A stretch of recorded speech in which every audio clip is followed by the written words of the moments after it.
Hello students.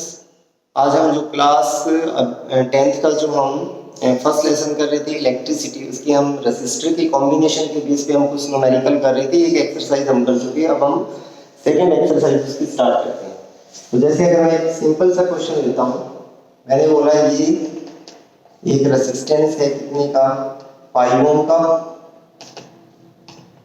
ये एक resistance है कितने का, 10 ओम का। और ये एक रेसिस्टेंस है कितने का, 15 ओम का। और इन तीनों रेसिस्टेंस को मैंने कनेक्ट कर दिया एक बैटरी से। ये बैटरी मुझे कितना देती है, 300 वोल्ट। वोल्टेज कितनी है, 300 वोल्ट। तो मैं आपसे पूछूंगा find out equivalent resistance of the circuit. Number 1 क्या निकालना है, equivalent resistance of the circuit. Number 2 क्या निकालना है, current in the circuit. And number 3 क्या निकालना है, potential difference across each resistor. हर रेसिस्टर के अक्रॉस पोटेंशियल डिफरेंस। तो एक चीज तो आपको क्लियर है, ये एंड ए मान लो, ये बी मान लो, ये सी मान लो। ये बैटरी हमें 300 वोल्ट, इसका मतलब ये इसका पोटेंशियल 0, इसका कितना है 300। तो ये देखो, ये प्लेट यहाँ कनेक्ट है, तो यहाँ से यहाँ पे हमें कितने का डिफरेंस मिलेगा, 300 वोल्ट। इसका मतलब जो चार्जेज है वो कितनी एनर्जी लेके जाएंगे, 300। 300 में कुछ एनर्जी वो इसको दे देंगे, कुछ इसको दे देंगे और कुछ इसको दे देंगे। तो सबसे पहले तो हम इसका निकालते हैं इक्विवेलेंट। तो इक्विवेलेंट में आपको पता है ये तीनों कैसे किसमें है, सीरीज में। सीरीज में ऐड हो जाता है, तो 15, 25, 30। इसका मतलब ये है कि यहाँ पे एक रेसिस्टर लगा दो, इक्विवेलेंट कितने का होगा, 30 ओम का। और ये हमारी क्या लग रही है, 300 बैटरी। इक्विवेलेंट पता चला हमें, फर्स्ट कितना आया, 30। अब हमें क्या पूछा है, करंट इन द सर्किट। इस सर्किट के अंदर क्या निकालना है, करंट। तो करंट का फॉर्मूला क्या होता है, V = IR। पोटेंशियल का फॉर्मूला क्या होता है, V = IR। तो I क्या आएगा, V / R। V कितना है, 300। R कितना है, 30। ये कितना आएगा, 10। मतलब इसके अंदर जो करंट जा रहा है वो कितना जा रहा है, 10 एम्पीयर। Current 10 ampere. तो सेकंड हमारा निकल चुका। अब हमें निकालना है potential difference across each element. Potential, अब देखो बच्चों, ये एक ही ब्रांच है तो करंट इसमें चेंज नहीं होता। करंट हमेशा किसमें चेंज होता है, पैरेलल में। तो ये कितना जा रहा है, 10 एम्पीयर। तो यहाँ से भी 10, यहाँ से भी 10, यहाँ से भी 10, और इधर से निकलेगा भी कितना, 10 एम्पीयर। आपको पता है यहाँ से कितना बनना चाहिए, 300 वोल्ट। तो इसके अक्रॉस पोटेंशियल ड्रॉप कितना हुआ, यहाँ से यहाँ तक। तो फॉर्मूला निकालने का क्या है, I × R। I कितना है, 10। R कितना है, 5, 50। कितना खत्म हुआ, 50 वोल्ट। यहाँ से यहाँ तक अगेन I × R। I कितना है, 10। R कितना है, 10। कितना खत्म हुआ, 100। और यहाँ से यहाँ तक I कितना है, 10। तो ये कितना खत्म हुआ, 150। तो 150 और 100 250, और 50 कितना हुआ, 300। ठीक है, ये हमारा होता है। अगर मैं इसी क्वेश्चन को पैरेलल में लेके करता हूं, पैरेलल में, तो पैरेलल में देखो, ये रहा मेरे पास रेसिस्टेंस R1 दैट इज 5 ओम। ये रहा रेसिस्टेंस R2 दैट इज 10 ओम। और ये रहा रेसिस्टर R3 दैट इज 15 ओम। इन तीनों को मैंने ऐसे कनेक्ट किया और यहां से एक कनेक्शन निकाला। ये वोल्टेज कितना दे रही है, 300 वोल्ट। अब आपको ये पता है कि यहां से कुछ करंट स्टार्ट हुआ, तो पहले हम इसका क्या निकालते हैं, इक्विवेलेंट। इक्विवेलेंट किसमें है, पैरेलल में, क्योंकि करंट के 3 रास्ते चले गए। इधर करंट जाएगा I1, इधर करंट जाएगा I2, और इधर करंट कितना जाएगा, I3। तो 1/R इक्विवेलेंट का फॉर्मूला होता है 1/R1 प्लस में 1/R2 प्लस में 1/R3। ये तीनों रेसिस्टेंस रखो।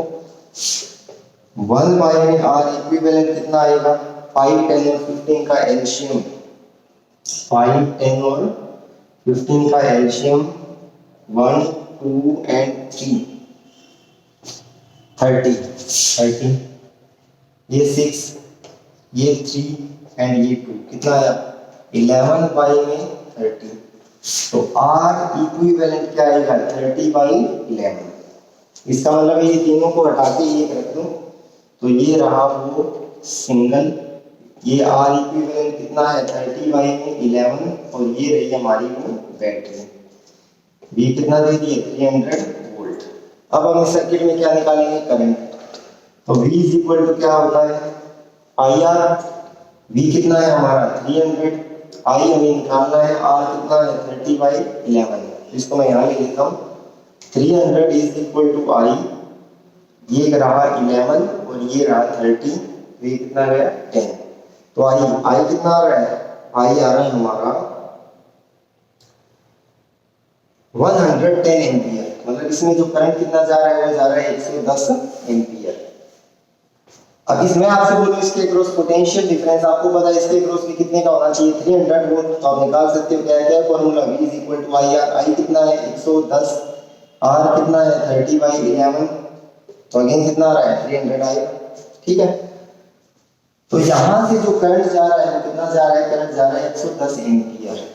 अब देखो ये वाला कहां से आया था, ये वाला इन तीनों से आया था। तो इसमें I1 निकालना है, इसमें I2 निकालना है, इसमें क्या निकालना है I3। तो इसका आपको क्या पता है 5 पता है। इसकी ये प्लेट डायरेक्ट इससे कनेक्ट है, इसकी भी ये प्लेट डायरेक्ट इससे कनेक्ट है और इसका ये जो टर्मिनल है डायरेक्ट इससे।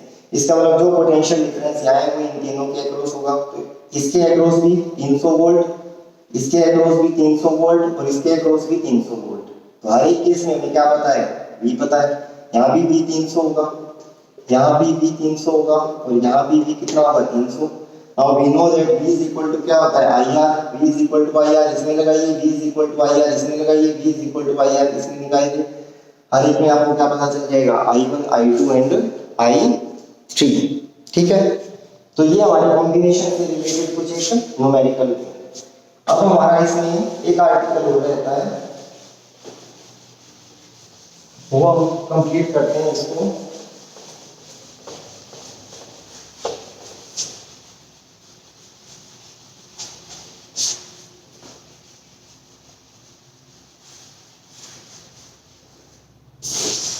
वो जो हमारा आर्टिकल है उसको हम बोलेंगे electric power, ELECTRIC, electric power. अगर हम एक पत्थर को पुश करते हैं तो हम उस पर मैकेनिकल पावर अप्लाई कर रहे हैं। हमारे घर में जो पावर है उसको बोलते हैं इलेक्ट्रिक पावर। और आपने 9th में पढ़ा है कि पावर का जो फॉर्मूला होता है वो होता है वर्क डिवाइड बाय टाइम। इतने टाइम में इतना वर्क। ठीक है, वर्क इज एनर्जी, एनर्जी और टाइम की जगह टाइम। ये एनर्जी बहुत टाइप की होती है। Energy mechanical energy, electrical energy, thermal energy, nuclear energy, bio energy. तो ये कौन सी एनर्जी है, this is an electrical energy. तो इलेक्ट्रिक पावर का formula mechanical power is mechanical energy divide by time, electric power is electric energy divide by time. ठीक है, तो एक तो ये हमारा बेसिक फॉर्मूला है electrical energy divide by time. The SI unit of power is watt। Power की unit क्या होती है वाट। करंट की यूनिट एम्पियर, रेसिस्टर की यूनिट ओहम, रेसिस्टिविटी की यूनिट ओहममीटर, पोटेंशियल की यूनिट वोल्ट, चार्ज की unit coulomb. And we know that 1 horse power is 746 watt. ठीक है, तो ये हमारी पावर की यूनिट होती है। अब देखो मैं आपको पावर का मीनिंग बताता हूँ कि मेन पावर में हमारा क्या होता है। मेरे घर में ये एक बल्ब है, तो बल्ब के पास क्या होता है रेजिस्टेंस होता है। ठीक है, यहाँ पे क्या लगी हुई है बैटरी, तो ये मैंने क्या लगा दिया यहाँ पे स्विच। ठीक है, आप ये बैटरी कितना पोटेंशियल देती है V का, करंट कितना जा रहा है I, और इस बल्ब के पास क्या है रेजिस्टेंस। तो आप ऐसे लिख लो इसके पास क्या है रेजिस्टेंस। ठीक है, बैटरी चार्जेस को पुश करती है। बैटरी जो है वो चार्जेस को पुश करती है, चार्जेस को एनर्जी देती है।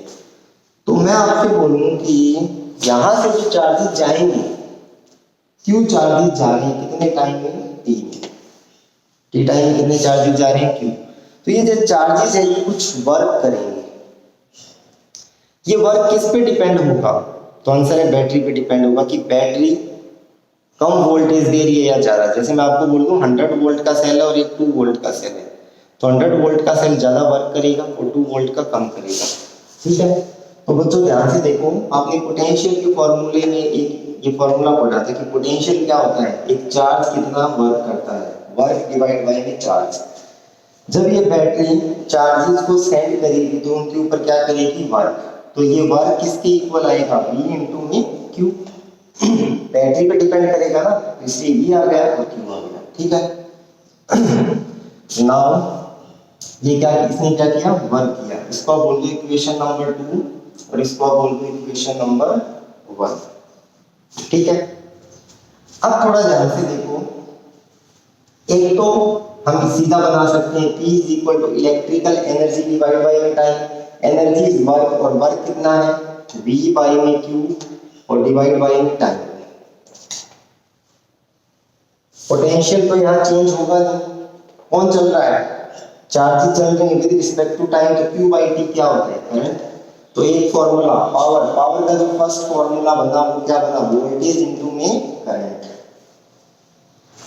ये मेरे हाथ में एक सेल है, अभी सिर्फ इसके पास वोल्टेज है, एनर्जी है, करंट नहीं है। जब आप इसको कनेक्ट करोगे तो इसमें क्या चलेगा, करंट। करंट चलाने के लिए क्या चाहिए, वोल्टेज चाहिए। Voltage mean energy. जो चार्जेस का मूव करना करंट होता है, और चार्जेस के पास जो एनर्जी होती है दैट इज कॉल्ड वोल्टेज। तो एक तो हमारा P is equal to VI, voltage into में करंट। पावर का दूसरा फॉर्मूला क्या बन सकता है, we know that according to Ohm's law V किसके इक्वल होता है, IR। तो P इज इक्वल टू V की जगह मैं क्या रख सकता हूँ, IR। तो IR और एक I स्क्वायर इनटू R, ये सेकंड फॉर्मूला बना। इसमें क्या है, वोल्टेज करंट है, रेसिस्टर नहीं है। इसमें क्या है, करंट और रेजिस्टेंस है, वोल्टेज नहीं है। और तीसरा फॉर्मूला क्या बन सकता है, ये जो I स्क्वायर R है, I की जगह आप क्या रख सकते हो, V बाय R। तो I की जगह जब आप V बाय R रखोगे तो देखो I की जगह मैंने रखा V square by R square into R। तो एक फॉर्मूला और क्या बना, V स्क्वायर बाय R। ये तीनों फॉर्मूले आपको याद रखने हैं। पावर के 3 फॉर्मूले हैं, voltage into current, I square into R और V स्क्वायर बाय में R। न्यूमेरिकल के अकॉर्डिंग आपको किसी की भी हेल्प लेनी पड़ सकती है, चाहे वो IR हो, चाहे वो I स्क्वायर R हो, चाहे वो V स्क्वायर बाय R। ठीक है, तो ये हमारा पावर हुआ। अब थोड़ा ध्यान से और देखो कि हीट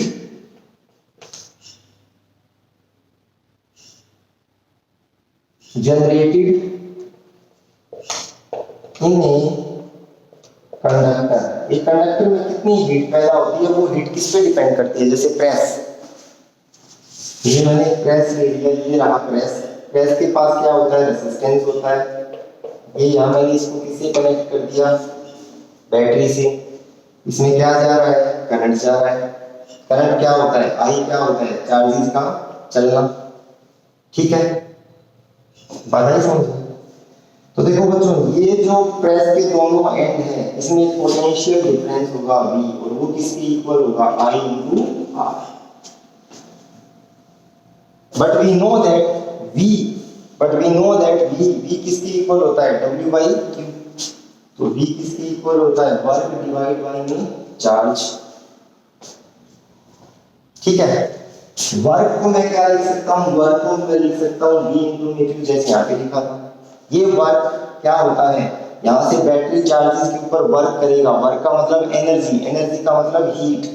तो ये जो बैटरी वर्क करेगा वही वर्क प्रेस हमें वापस करता है in the form of thermal energy.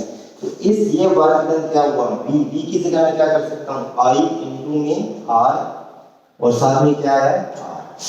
तो ज्यादा नीचे चला गया ना, देखो work is equal to I square by में R। ठीक है, work is equal to I square into R। V की जगह हमने क्या किया, आई आर किया, आई आर, ओ सॉरी, वापिस देखो इसको, देखो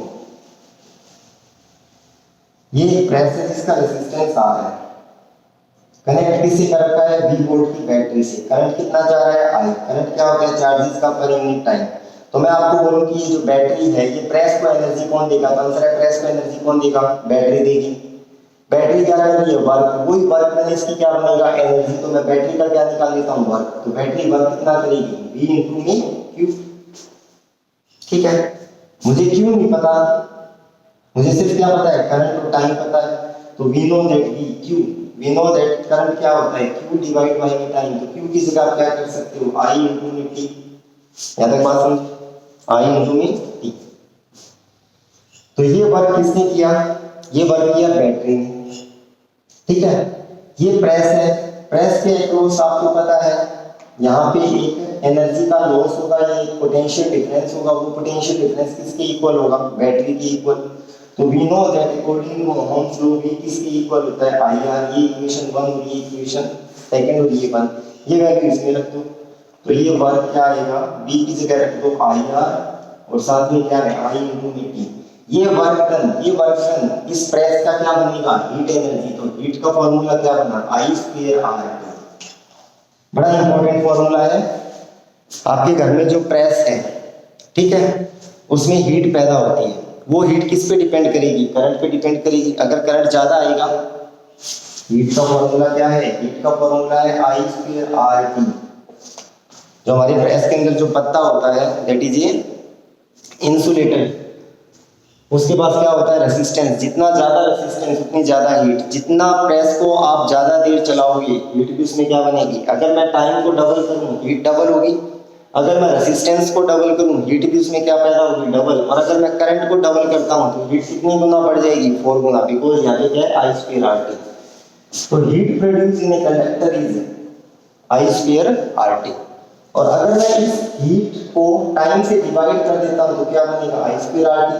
हीट डिवाइड बाय में time, that is heat is energy, energy divide by time, energy is work, work divide by में टाइम क्या होता है, पावर। तो ये फॉर्मूला आप अभी थोड़ी देर पहले बना चुके हो। ठीक है, तो ये हमारा जो 10th यूनिट का है फर्स्ट लेसन इलेक्ट्रिसिटी, वो हमारा कंप्लीट होता है। कॉन्सेप्ट वाले क्वेश्चन इसमें सिर्फ आपके रेसिस्टेंस के थे जो मैंने करवा दिए। ठीक है, बाकी जो क्वेश्चन है वो पावर बेस्ड भी है, कि आपको वोल्टेज दे देंगे, आपको रेसिस्टेंस देंगे, आपको पावर निकालनी है। तो वो क्वेश्चन आप बुक में से ट्राई कीजिए। अगर आपको कहीं कोई भी प्रॉब्लम आती है किसी भी क्वेश्चन या किसी भी आर्टिकल में, तो ये मेरा नंबर है 9551747007 एंड 8930247007। सुनील मैया, आप मुझे फोन कीजिए। ठीक है, थैंक यू। तो अब हम एक न्यू चैप्टर के साथ मिलेंगे, दैट इज क्लास 10th का जो सेकंड लेसन है, magnetic effect of electric current. तो इस लेसन में आपने पोटेंशियल के बारे में पढ़ा है, करंट के बारे में पढ़ा है, चार्ज के बारे में पढ़ा है, रेसिस्टर के बारे में पढ़ा है, पावर के बारे में पढ़ा है, हीट के बारे में पढ़ा है। ठीक है, उसमें हम देखेंगे कि जब एक कंडक्टर में करंट फ्लो करता है तो उसके चारों ओर एक मैग्नेटिक फील्ड बन जाता है। और जो आप सिंपल बोल सकते हो कि हमारे घर के अंदर इलेक्ट्रिक मोटर है या AC जनरेटर है, that is work on the principle of electromagnetic induction. Thanks.